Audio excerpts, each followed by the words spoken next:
নমস্কার, আমার রান্নাঘরের সকল দর্শক বন্ধুদের জানাই আন্তরিক অভিনন্দন ও শুভেচ্ছা। আপনাদের কাছে আমার একান্ত অনুরোধ, আপনারা আমার ভিডিওটা দেখুন। যদি আপনাদের ভালো লেগে থাকে তাহলে অবশ্যই একটা লাইক দেবেন, শেয়ার করে অপরকে দেখার সুযোগ করে দেবেন, আর পাশে থাকা বেল আইকনটি প্রেস করবেন। তাহলে আমার নতুন ভিডিও আপলোড করার সাথে সাথে তার নোটিফিকেশন আপনারা পেয়ে যাবেন। আর নিত্য নতুন রেসিপির আপডেট পাওয়ার জন্য অবশ্যই আমার চ্যানেলকে সাবস্ক্রাইব করবেন প্লিজ। চলুন তবে রান্নায় ফিরে আসি। আজ আমি খুব সহজভাবে নারকেলের চাটনি বানিয়ে দেখাবো, যেটা আপনারা ইডলি, ধোসা সব কিছুর সাথেই পরিবেশন করতে পারবেন। আর এই নারকেলের চাটনি বানানোর জন্য আমি এখানে একটা নারকেলকে দেখুন এইভাবে কেটে রেখেছি, খোসাটা ছাড়িয়ে ধুয়ে পরিষ্কার করে রেখেছি। এখানে প্রায় 1 টেবিল চামচ বাদাম রোস্ট করে রেখেছি শুকনো। আর এখানে 1 টেবিল চামচ চানা ডাল আমি 2 ঘন্টা ঠান্ডা জলে ভিজিয়ে নিয়ে তারপর আমি অল্প সামান্য তেলে ভেজে রেখেছি। এখানে 2 টেবিল চামচ টক দই নিয়েছি। এখানে 2টো কাঁচা লঙ্কা কুচিয়ে রেখেছি। এখানে একটু আদা আমি ছোট্ট ছোট্ট করে গ্রেট করে রেখেছি। আর এখানে কিছু কারি পাতা নিয়েছি। এখানে 2টো শুকনো লঙ্কা, 1 টেবিল চামচ এর একটু কম আছে, প্রায় হাফ টেবিল চামচ আমি জিরে, গোটা জিরে। আর এখানে 1 চামচ আমি গোটা সরষে নিয়েছি। এখানে স্বাদ অনুযায়ী নুন নিয়েছি। প্রথমে আমি একটা মিক্সিং বোল নেব। বোলের মধ্যে প্রথমে আমি নারকেলটা দিয়ে দিলাম।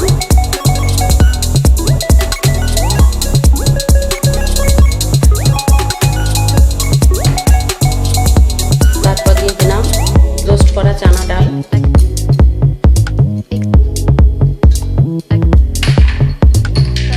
এরপর দিয়ে দিলাম রোস্টেড বাদাম।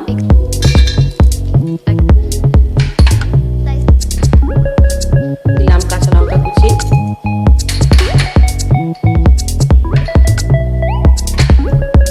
গ্রেট করা আদা। আর দিলাম টক দই। দিয়ে আমি খুব সামান্য জল দিয়ে আমি খুব ভালোভাবে আগে পেস্ট বানিয়ে নিচ্ছি।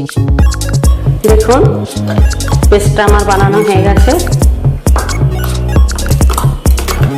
এই যে এবার আমি এর মধ্যে দিয়ে দিলাম স্বাদ অনুযায়ী নুন। আপনারা চাইলে খুব সামান্য চিনিও অ্যাড করতে পারেন। এবার আমি একটা পাত্রে ঢেলে নিচ্ছি। এবার গ্যাসে আমি একটা প্যানেতে একটু সরষের তেল দিলাম।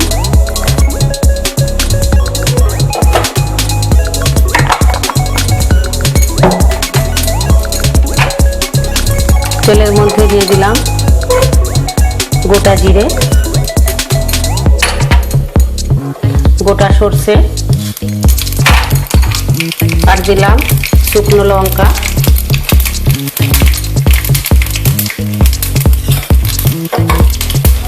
এবার গ্যাসটা একটু বন্ধ করে দিলাম।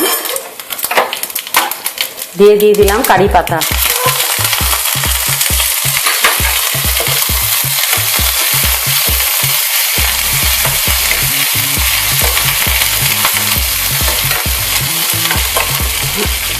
চাটনিটা আমি একটা জায়গায় ঢেলে নিয়েছি।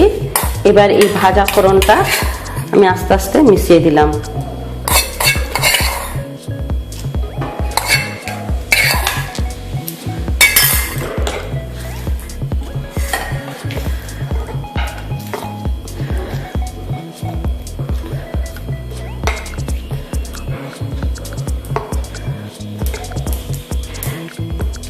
দেখুন একদম তৈরি হয়ে গেল আমার রেসিপি নারকেলের চাটনি। আপনারা ইডলি, ধোসা সব কিছুর সাথেই পরিবেশন করতে পারবেন। আপনারা দেখলেন কত সহজে এই রেসিপি বানিয়ে ফেলা যায়। আপনাদের যদি রেসিপিটা ভালো লেগে থাকে তাহলে অবশ্যই আপনারা বাড়িতে বানাবেন।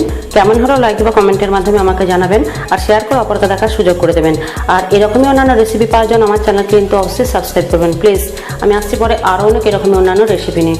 ধন্যবাদ, ভালো থাকুন, সুস্থ থাকুন, নমস্কার।